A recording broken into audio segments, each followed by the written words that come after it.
You're working on the problems society left behind. They are hard, but take big swings for the fences, because it's the only Yeah. way you're going to make a change. And he was right. And that's not easy, because you do fall on your face a few times with a few big swings that don't hit the fences.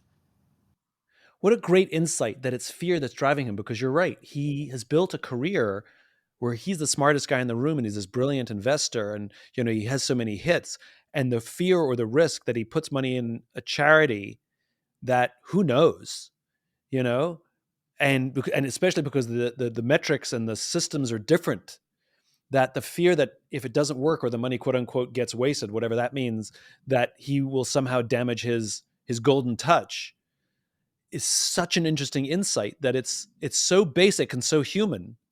Don't you think most things come down to human dynamics? We label them other things, but so many things are human dynamics. And I often forget how often fear plays the role. No matter how big the ego or big the success, that fear of losing it, fear of losing reputation, fear of being humiliated, all of these things, that fear is such a mighty motivator for so many extremely successful people. And often, the bigger the ego, the bigger you see the ego out in public, the more doubt and fear there is underneath, that the person actually feels small or not seen at some point in their life, and they're unresolved about that. So they puff their ego up to make themselves look really big.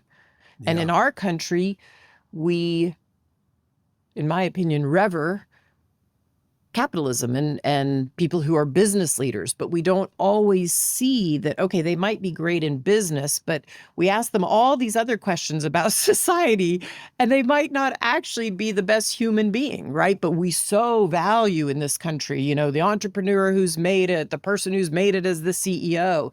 But quite often there's something small inside of there. Melinda, it's such a joy. Thank you so much for coming on. I so appreciate it. Thanks, Simon. Really good, really beautiful insights. I really appreciate your openness. Thank you very, very much. Thank you. All right. Have a good one. Bye.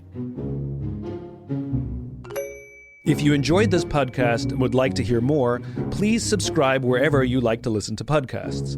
And if you'd like even more optimism, check out my website, simonsinek.com, for classes, videos, and more. Until then, take care of yourself, take care of each other. A Bit of Optimism is a production of The Optimism Company.